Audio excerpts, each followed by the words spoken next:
and welcome along to the RTÉ Rugby podcast. Apologies if you've been waiting a little bit longer than usual this afternoon for the pod to appear in your feed. As you can imagine, we have held off the recording for a few extra hours because it's Six Nations squad day. Bernard Jackman is alongside me in the studio. Later in the podcast, I'll also be speaking to Leinster and Ireland hooker Dan Sheehan, so keep an eye out for that in part 2. Also, we want to start hearing a little bit more from you, the listeners, so we've set up an email address for you to get in touch. sportpodcasts@rte.ie. That's sportpodcasts@rte.ie. Give us your considered Six Nations thoughts and questions.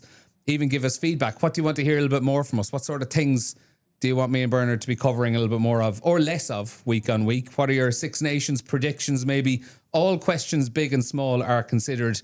And throw in a few silly ones as well. For example, what's Bernard Jackman's favourite ice cream flavour? We can start throwing out a few. All of them. Ask Birch could be our new feature. But anyway, look, we'll see how it goes. Sportpodcasts@rte.ie. Do get in touch. Anyway, the Six Nations squad is out for Ireland and there is an enormous amount to unpack in it. A 37-man squad. The key notes to go through. Andrew Porter and Robbie Henshaw miss out due to injury, as do Cormac Izuchukwu, Calvin Nash, then some other long-term injuries like Ryan Baird, Paddy McCarthy, Mac Hansen, Jimmy O'Brien also misses out.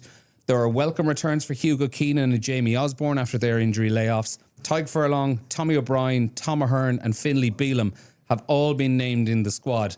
That's despite the four of those players all coming into this camp with injuries at the moment. There are two uncapped players in the group. Edwin Edogbo of Munster and Nathan Doak, who's been in a few Ireland squads before, are both there. You've also got Michael Milne and Jeremy Loughman as the two loose heads with Paddy McCarthy and Andrew Porter out. Form rewarded, Tom Stewart is in there, as is Harry Byrne.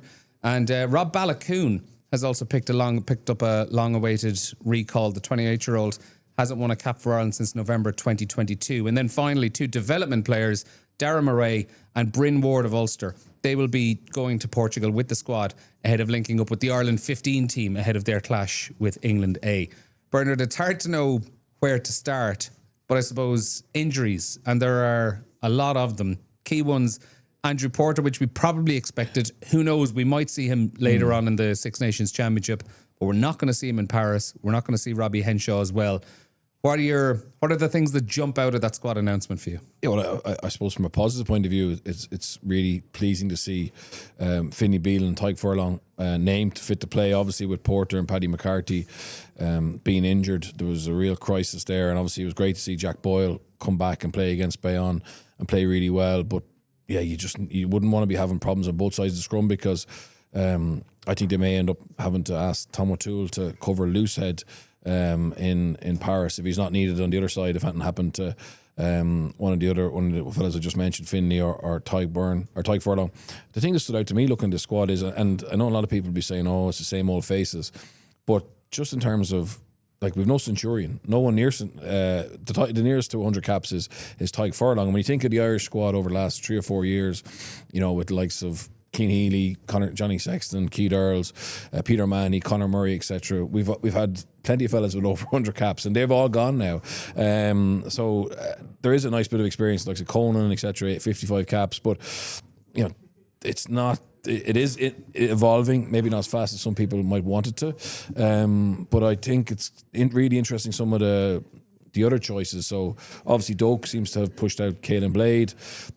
Tom Stewart has pushed out Gus McCarthy. Robert Baloucoune is getting rewarded for his form. Harry Byrne has come in now officially as third choice 10, even though Andy Farrell spent most of November talking about him, he wasn't in the squad. And then Edwin Edogbo comes in, and I think he's not just a guy in there for development. I think he'll be the 23 against France, and potentially they actually go with two big locks and go with him and McCarthy against France just because of horses for courses. So and that would be rewarded for the form he's shown since he come back from injury. Let's not forget he was picked for November but was injured. And then people like Tom Farrell, who's been outstanding for Munster, still in. Frawley, despite obviously being injured, he warmed up against Bayonne but wasn't part of the match 23. He's fit, and it'd be interesting to see if he gets game time now that obviously he's officially moved to Connacht next year. Stockdale gets rewarded as well. So it's it's a nice squad. Probably Zach Ward is probably the unlucky one. I thought maybe he'd sneak in. But yeah, and I think Izuchuku is someone who obviously hasn't got a huge amount of caps, but is very interesting in terms of the impact he could make, particularly with Baird out. But he misses out on this initial squad as well. So I think the biggest issue is can Farrell get these players into form? You know, and the Leinster players, you could say, they're winning, whatever. But I still think, bar Joe McCarthy maybe and Dan Sheehan in little bits, a lot of them aren't at their very best. And that's the challenge. And to go to Portugal obviously next week, is that they had a good build up to the All Blacks game in Chicago, went over early, but we just didn't really see it come together on the pitch. So fascinating to see what Farrell can do with this group, and are we going to be contenders to win the Six Nations? Yeah, there's a lot to unpack in it. I might go in on the idea of form, because it probably has been a criticism of Farrell's, rightly or wrongly, that club form hasn't always necessarily been rewarded with places in Ireland squads. He's very, very loyal to particular players, but we've spoken for the last few months now about the way Ulster are playing, and you've steadily seen now a good increase in the number of Ulster players in that group. As we said, Tom Stewart, who's been having his best season for 2 or 3 years, is back in there, gone in ahead of Gus McCarthy. Robert Baloucoune, who hasn't been seen in an Ireland squad in quite a few years. Stuart, the likes of Stuart McCluskey is still in there as well. Nathan Doak potentially could earn his first cap this Six Nations as well. Additionally, as well, there are new faces like an Edwin Edogbo in there, but there's also faces we haven't seen for a while as well, like Jeremy Lockman. As I said, Tom Stewart as well. Harry Byrne also coming back in. As much as some of those probably are injury enforced, there is something nice to see about players getting their opportunity after producing for the provinces. Yeah, no, for sure. But I think, to be honest, some of those, like Jeremy Lockman and Michael Milne, probably isn't because of form, it's because of injury. But some of the other ones, absolutely. Yeah. So Nathan Doak has been outside of this group, mainly, and I think his form has been outstanding. You're seeing more Ulster players put their hand up, and even that Ireland 15, there's I think 8 Ulster players in that as well. I think it's 15 Ulster players across total. That's a huge, those 2 squads. That's a huge change in what we have been seeing, and it's a reward for form. I think the reality is, if you look at probably 2 of Ireland's most outstanding players over the last 5, 6, 7 years, Bundy and James Lowe. Neither of them are in great form, but I can understand why Farrell wants them in there again, and because he trusts them. They're big game players, and he will hope that he can get them back up to their level quite quickly. And it's also a little bit of a sign of maybe the lack of real depth when you look at what France are going to do, and we'll talk about it in a second. But to be able to drop Damien Penno, to be able to drop Gregory Aldridge, to be able to drop Gail Fiku, like that wouldn't happen in Ireland. There's no chance. There's no chance that happened in Ireland.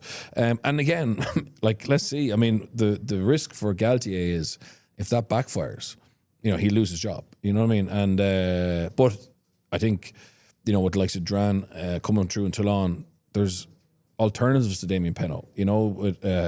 Aldridge's form hasn't been great. He loses out, and they had a poor November as well. So there's probably a reaction to that a little bit by Galtier. But to be fair to Farrell, I mean, it's centre wise, Postlewaite maybe is a little bit unlucky, but he'll play in the A game. He may come back in a little bit late, but realistically, McCluskey's on form. You'd fancy him to start. Gary obviously, and Robbie's injured, so don't have a lot of choice. But the team he picks to play France is going to be really interesting. So if James Lowe starts against France, obviously he may end up having a massive game, but that wouldn't be a form choice for the match starting team, if that makes sense, in my opinion. On the wingers, there was kind of a bit of a juggling act to be done with Farrell there. I think you mentioned at the start, we'll say like Zach Ward is an informed player who's probably the most informed player who's unlucky to miss out of the group, but Rob Baloucoune gets in, and if you look at maybe the team sheets of Ulster over the last couple of months, their really, really best performances have come with Ward and Werner Koch out on the wings. is it just a case of you have James Lowe already in there, you have Jacob Stockdale, who's also a left winger and can play at full back. You probably need something out on the right wing if there's an injury doubt over Tommy O'Brien as well. And then also maybe on Baloucoune, who we haven't seen in the Ireland picture for a few years. We've been talking for the last couple of years about Ireland needing like the top end pace. Yeah. And while Baloucoune hasn't fully proven himself at that level, he does have that top level pace. Now, there's no doubt he has the top level pace, and I think that's something that Ireland may be looking towards. And I think Tommy O'Brien has that top level pace. He's on form. So if the wingers against France were Tommy O'Brien and Baloucoune, that'd be great. You know what I mean? They're two form selections, but yeah, it's very interesting. I think Tom Stewart, as I said, like I think this little messages like this, in that even Milne getting picked for this squad, it kind of will encourage players potentially to move. You know, because Tom Stewart didn't move, but Gus McCarthy obviously had the chance to go to Munster, decided to stay, and now this is the first squad that he's missed out on since he broke through, and it's not really any it's really because he's been starved of game time, because Leinster have been trying to win games, and they've gone with Sheehan and Keller, which is totally understandable, but that hasn't been happening in the past. The third choice player in Leinster has invariably got picked, so there's just signs that's happening. Obviously, unfortunately, Munster's maybe recent form has probably blown the case for some of their players, and then Connacht have been so up and down that it's very hard to justify some of their selections, that have missed out. So, but yeah, overall, I think it's still a strong squad, as I said, but this squad is definitely evolving, and I think from Farrell's point of view, he'll hope that 3 or 4 of these, low caps or uncapped, whether they come from the A game back in later on the tournament over the 5 games, come in and become real options for starts. Let's talk about Harry Byrne. 12 months ago, he seemed almost like on the way out of the Ireland international picture, going away on loan at Leinster. Almost seemed surplus to requirements for a stage there, but got his loan to Bristol, played really, really well. He played the Ireland A game, obviously, during the Six Nations last year, and has got his chance again. Andy Farrell, as you mentioned, was raving about him all November, even though he wasn't actually in the squad. But he's back in here now. He's playing in pretty good form, and he's entered that conversation. And I know I say it's a 2-horse race. Obviously, it's 3-horse race with Kieran Frawley in there as well. Now it's a four-headed beast. Yeah, and I think Farrell will want that. I think the reason he referenced him so much in November was, I think, to stop us just non-stop talking about Crowley and Prendergast. But like we can only, you have to. During November, it was basically a 2-horse race, because Harry wasn't in the squad. But I think he'd be delighted that since then he's had game time. He hasn't been perfect by any manner of means, but he's been good, assured, and obviously, he plays with Gibson Park, or has played a lot with Gibson Park. He's played with playing with some of the back 3 players who'll played with Gary over a long period. And yeah, it's a great redemption story. I don't know. I think Stam is still number 1 for Paris at 10. Well, what's 1-2? So the problem is for Harry, like if you look at how it's played out, like Sam has been the one coming on a fullback. Mm-hmm. So Jack can obviously play fullback. Jack can play 12. I still think it's probably Crowley and Sam 1-2, and then in the other order, and then obviously Harry waiting for an opportunity. I think the big thing about Harry is now he's really confident. He the tires are pumped up. He believes he can do it, and he's a good addition to have in there. He's obviously only got 4 caps for Ireland, but he's very experienced. He's been around a long time, around Irish squads a long time, and seems to come back from Bristol, just with renewed confidence in himself, and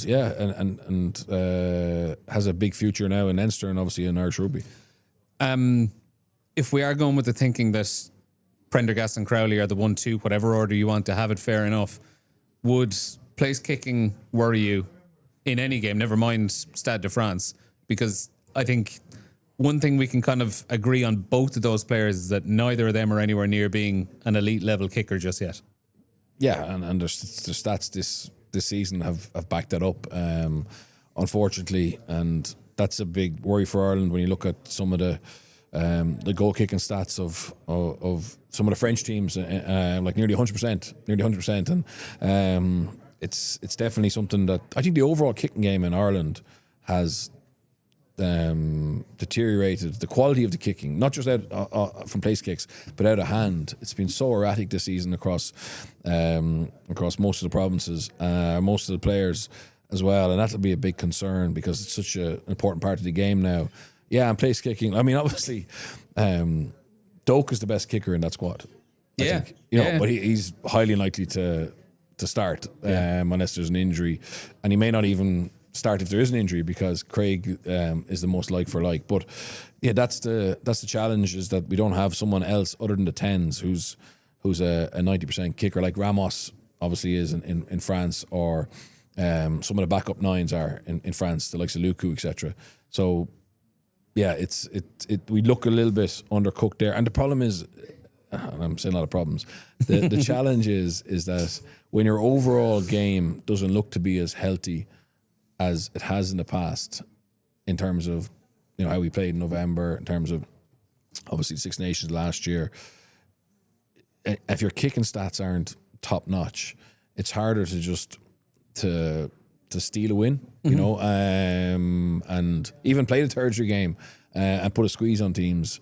It's you got to be converting those chances. So it's a fascinating one, and I'm sure it's a big work on next week.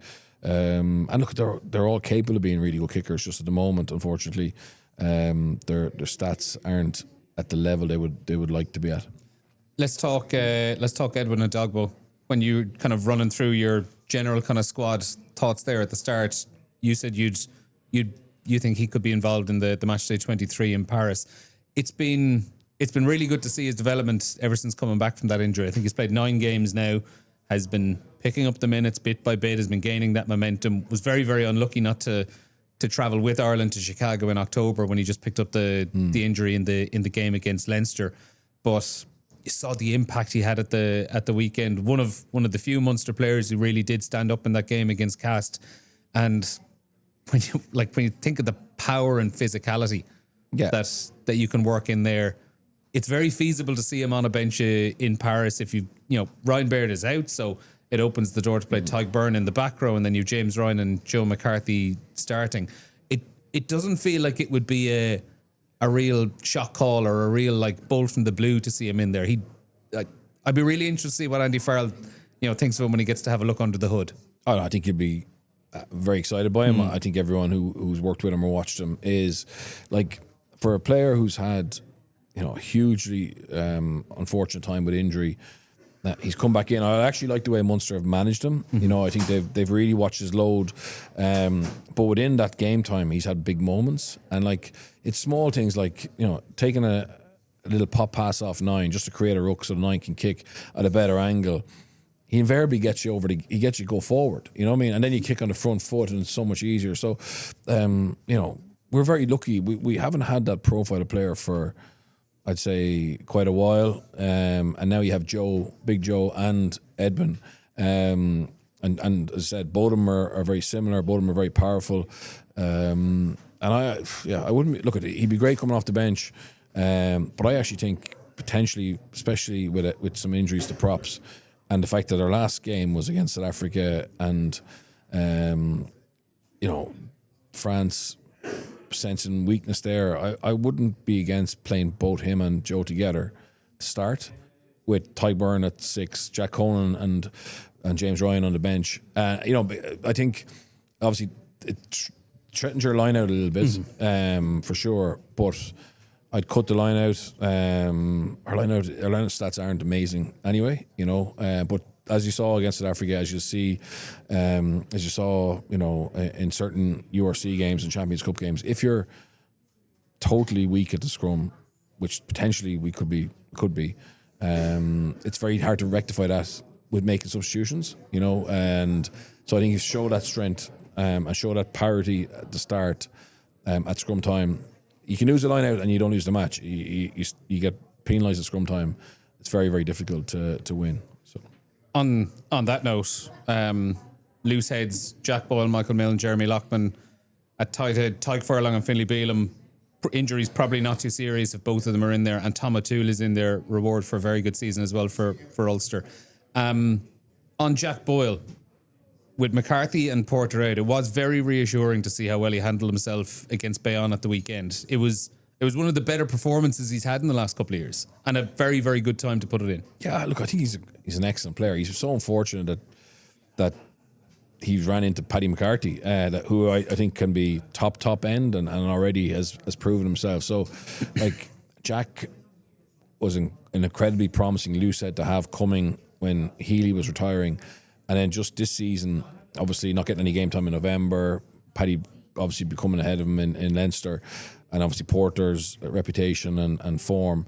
Not form, Porter's reputation meant it was hard to get chances, and crazily or ironically, just when the other two get injured, he's injured as well. And I think it was touch and go for him. Certainly, he mightn't have played against Bayonne unless it was absolutely necessary to play. And then he gets, gets significant game time under his belt and plays well. Like, that's exactly what you have to do if you're frustrated or missing out. So yeah, it's not ideal if he has to start in France in terms of, you'd like to have a full deck of cards to pick from, but I don't think Jack Boyle would let you down. And obviously around the pitch as well, he's very mobile, very powerful. So he'd love that chance. And it's interesting, the French squad, like Antonio's still in there. I think his days are done at top level. I think he's one eye in retirement. And I don't think he scrummaged anywhere near what he is capable of in Dublin a couple of weeks ago. Doesn't look in amazing physical shape. So yeah, it depends on the selection there. I think if he plays, we'll be okay. But I definitely will be going with two tractors in the second row in Edogbo and McCarthy to start. Can't wait to see that.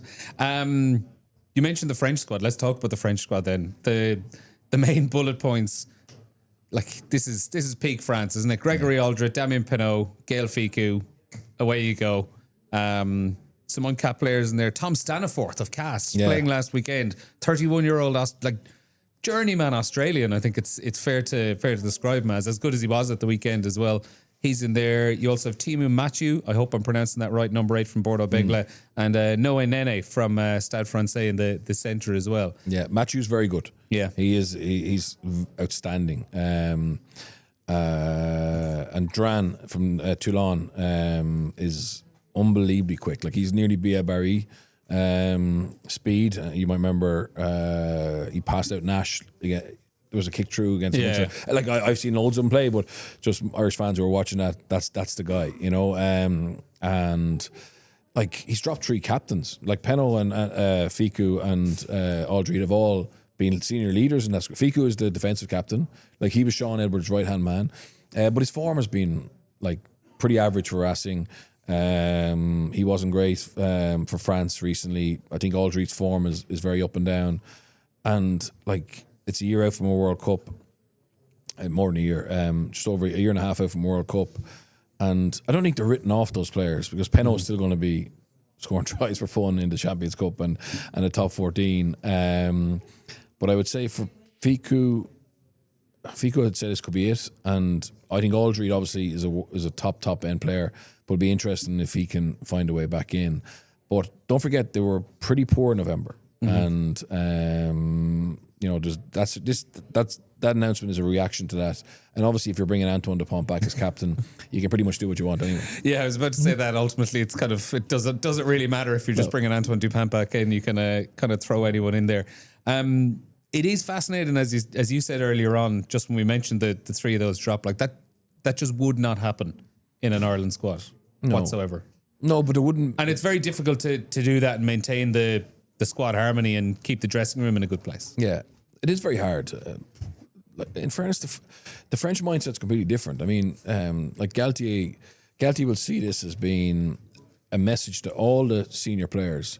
Nobody is safe. You perform or you get chopped. And and also their age profile. They have a lot of miles to clock. Penaud is still scoring tries for fun, but he is very erratic in some of the things that he does as well. And it's Kelty has been there a long time. He's worked with these players. He obviously sees others that he thinks have a higher ceiling.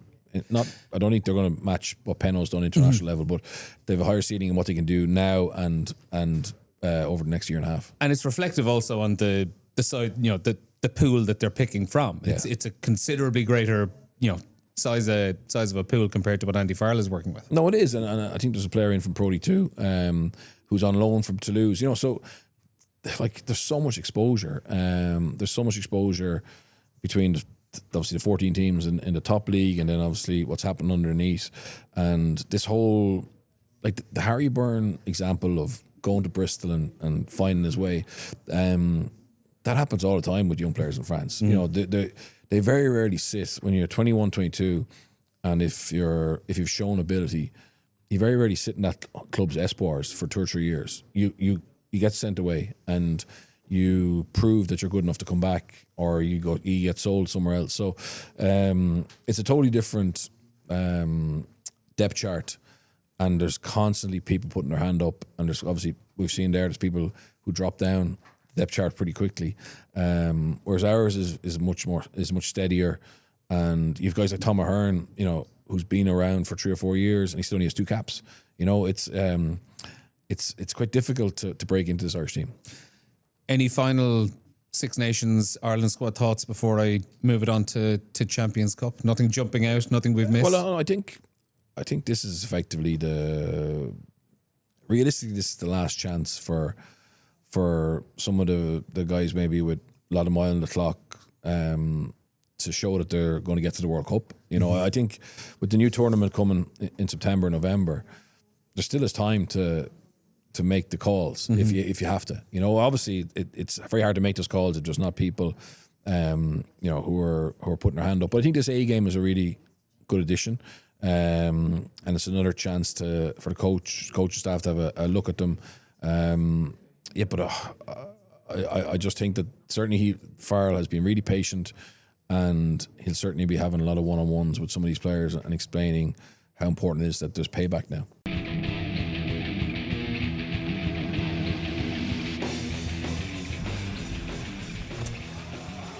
All right, delighted to welcome Dan Sheehan on the podcast, Leinster and Ireland rugby hooker and new Optimum Nutrition ambassador. Dan Sheehan at the launch of Optimum Nutrition's Optimum Advantage campaign, which sets to redefine how audiences perceive elite athletic performance, demonstrating the hidden performance edge that powers Ireland's top athletes. OptimumNutrition.com for more information, or on Instagram at OptimumNutrition_IE. Dan, thanks a million for joining us on the podcast. Pleasure to have you on a Six Nations squad announcement day. It comes around pretty quickly, doesn't it?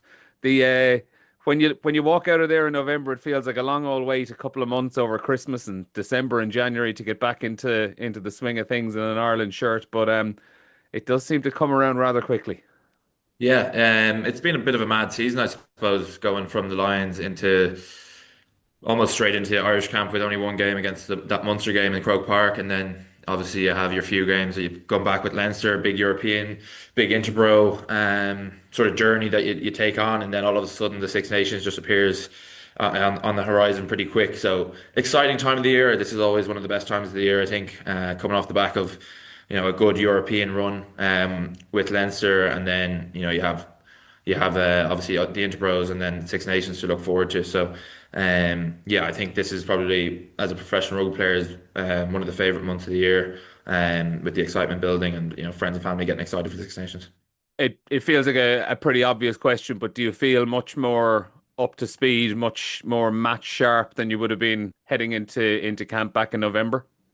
Yeah, definitely. As I said, it was a bit of a bizarre start to the season with like a lack of pre-season, a lot of lads in different boats coming back in, and we only got the one game with Leinster before going into November, which was a pretty heavy November with obviously New Zealand, Japan, Australia.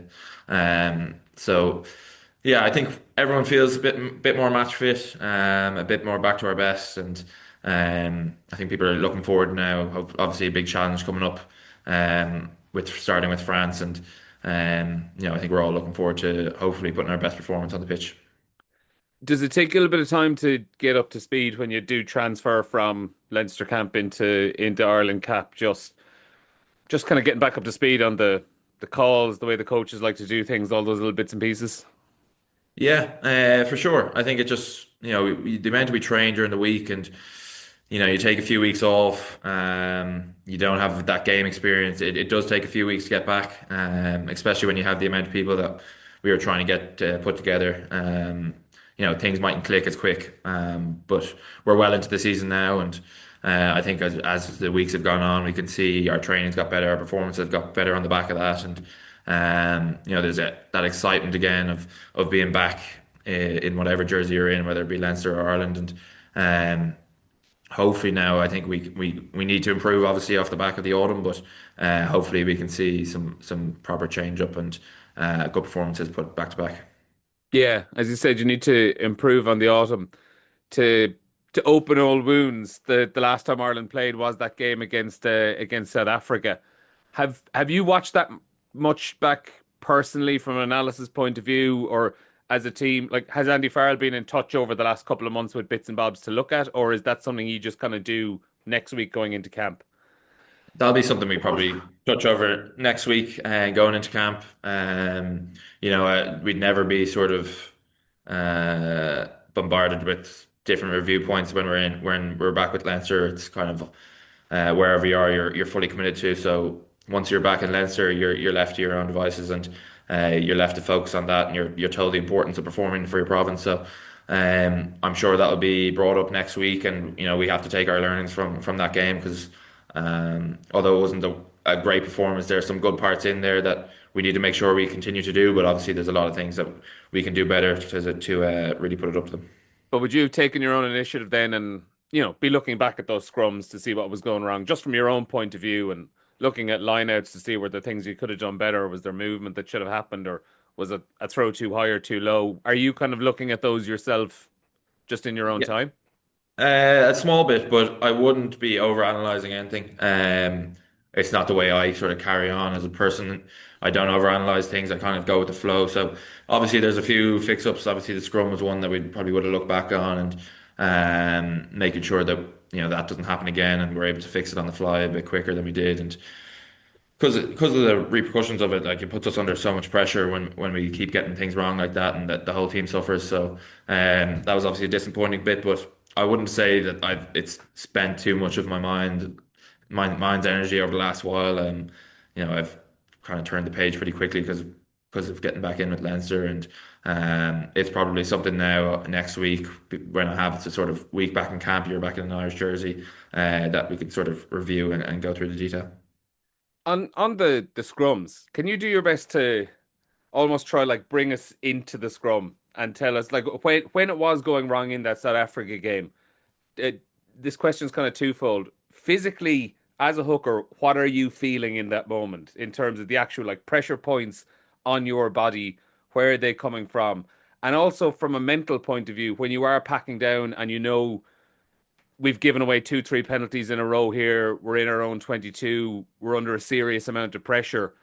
What's kind of going through your head at that moment, trying to just get that in and out as quickly as possible? Yeah, it's a bit of a dark world. In the middle of the scrum, obviously the hooker plays a big part in the setup. So we would have focused on myself, Tygan Ports, just making sure our setup is consistent with how we trained and how we wanted to play every time, which gives our back five the best opportunity to sort of get a good entry into the scrum. We were probably one thing we probably look back on is not getting our setup perfect, and probably we call it managed on bind, where South Africa were able to sort of maybe manipulate us ever so slightly on bind that sort of compromised our entry and just didn't make it comfortable for us to get to where we wanted. And there's lots of little things going on. But once you sort of, I suppose, derail a team's setup and bind phase, it's very hard to get an entry and feel secure, especially against a top quality, best scrum in the world South African team. So, yeah, there's plenty of little tiny bits, which I'm probably not even experienced enough to know. But like, it's just something that we need to make sure we manage. And really try to dive as deep as we can in to take the learnings. But um, yeah, I just thought we've given South Africa all the credit. Like they time and time again show that they're the best scrum in the world, and that is something that's a bit of a challenge now for us to match. And we need to go back and work hard at it, because we feel like we do have a dominant scrum in a lot of games, and you see it over the performances with Leinster the last while, and even with Ireland. A lot of the time we're getting the upper hand on teams, but on that day South Africa definitely had our number, and we need to make sure we can right the wrongs. It feels like the scrum's one of those areas where it's very, very hard to shake off a reputation. And that works both ways. If a referee or match officials in general, or even the public at large, think that you have a scrum that is very, very dominant and legal, you probably will get a lot more of those 50-50 calls. And if the perception is otherwise, you could end up on the wrong side of some of those. Is that kind of the case in a lot of ways? Yeah, like in fairness, it's very hard for referees, I think, these Yeah. days, to ref it. So, of course, there's going to be preconceived ideas, or if they see a picture that, I don't know, the opposition have highlighted, which can sort of get in the mind of the referee before the game, and then it's pretty clear and obvious that they might ping it. So, there's a lot of work put in during the week talking to refs about how you're going to go about it, what we're trying to see. Um, but yeah, I do feel sorry for for the referees sometimes. Trying to pick out these minuscule errors in a 16-man scrum. So, yeah, it's a tough job, but all we talk about is making sure we can produce dominant pictures. That would be sort of the buzzword we use, is making sure we're getting forward and keeping the referee on side with the cleanest picture as possible. It's a harder thing to do than say, but it's something we're going to have to go back and work on quite a bit now. But um, it's probably a good test now coming up against France in a few weeks. Yeah, it certainly will be. France and Paris, there's not many better tests than that aside from South Africa. The the discipline in general is, and it's kind of, it's been a creeping issue with Ireland over the last couple of years, but we've, like, from the outside we would have seen it with Leinster and with Munster and some and the other provinces as well, even not just a specific Ireland issue or one province. It seems to be a kind of a creeping issue over the last while. The penalties coming in flurries, and the cards, like the stat that kind of jumps out is, up to the World Cup, Ireland gave away 3 yellow cards in the space of 29 games, and there have been 22 cards in the 22 games since for Ireland, which is a fairly dramatic jump. How much work do you think you have to do to get away from those conceding penalties and flurries, and more obviously keeping 15 players on the pitch? Yeah, it's massive, and like it comes off the back of probably allowing a lot of pressure on ourselves, and once you're sort of stuck in your own 22, any penalty now is almost considered a yellow card action. So I think the way the game has gone has produced a lot of those cards, but we also talk about in our camp about making sure we're crystal clear and crystal clean with every minute detail in what we do. Obviously, you want to be on the edge of bringing physicality and sort of the smarts to the game, but yeah, it's probably something that we've just slipped off a small bit. Um, but in a lot of the ways, it's probably because of a lot of the pressure we've invited on ourselves, and that at that point, it's very hard to sort of keep the ref happy when you're in your own 22 trying to defend your line, and whether penalties build up and you're in that area of the pitch, it just looks worse. So there's a lot of things we need to do to make sure we produce better pictures for the ref and are more disciplined. But I think it also comes down to the way the game is sort of gone the last year or so, that you just feel like there's way more cards produced at a quicker rate, and yeah, it's just a different thing you have to get on with and be able to adapt with. You see it over the last few weeks, even with Leinster, that we've been down a few times getting yellow cards, and you just have to make sure that you're ready for that. You're ready to play with 14, you're ready to play with 13 men, because it's obviously something you want to avoid, but in a large part of the ways, it's almost hard to. It's inevitable that it might happen. So all we can do is do our best to not give away penalties and stuff, but we need to be ready at the same time to play with 13 or 14.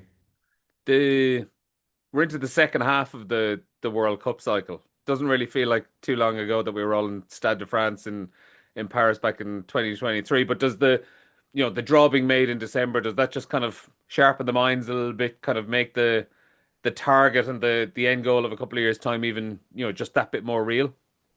Definitely. I was kind of thinking back it would have been around this time before the last World Cup when I sort of got introduced to the squad and made my debut against Japan, and which would have been that last autumn sort of set of games. And that's when people are coming in trying to fight for positions, and you can really, like, it's being talked about in squad meetings about the build up to the World Cup and making sure that each week and each performance we're getting better and better to hopefully produce our best performance when it matters, when the World Cup comes around. So it's definitely something we don't shy away from talking about. We talk about it all the time, making sure that we build week in, week out, so that we're ready for that World Cup, because like the hurt from the last one, obviously, it sort of speaks for itself, and the shock on our faces looking back that day, and just a few things go wrong and your World Cup dream is over. So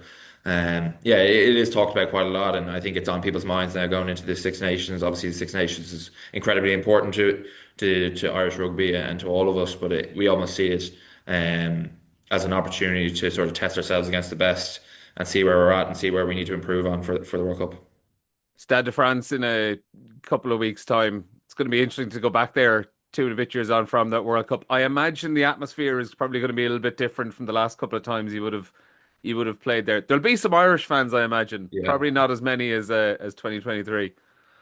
Yeah, Stade de France is one of the best stadiums I've played in, for sure. The atmosphere when the French are playing there, especially, it's something else. It's a proper cathedral, and the French really get behind their teams. So winning away in France is incredibly difficult. We obviously won the last time we were in France, but that was down in Montpellier in the Velodrome, and you just sort of have a sense that it might be different. In the Stade de France when they're back in their home turf, and their incredible record there. So that's just something we need to walk with our heads up, sort of ready for a proper battle in, and just get excited about the opportunity to play in France, because you'll only get so many times in your career that you can play in front of that crowd and that atmosphere. So I think we just need to be absolutely buzzed to be part of that fixture, and make sure that we sort of hit the ground running, because we don't have a whole lot of time to sort of build into it. So I think the excitement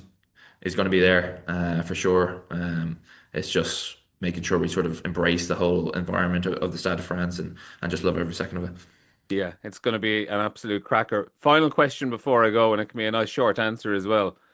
Which of your Lions teammates are you most looking forward to coming up against in the next 6 or 8 weeks? Hang someone out to dry here now. Come on. I don't know. I roomed with Jack Morgan. I'm not sure if he'll be back. Yeah. But he was a great bloke, very funny character, and he's someone obviously who's a massive leader for Wales, and you can see how he carries himself. He almost carries the team on his back. So he's definitely someone I'm looking forward to seeing. I'm sure a few of the English lads, Alex Mitchell is a funny character who might receive a bit of chirping from a few of us boys, but we'll see. It'd be nice to see them all, and maybe have a beer after the game. Yeah, I in my mind I had a tenner on it being Ellis Genge, but I'm sure that'd be a good one as well. Listen, Dan, it's been a pleasure chatting to you. Thanks a million, and good luck in the Six Nations. Good luck with Leinster over the rest of the season as well. We'll speak to you again soon. Cheers, Neil. Appreciate it.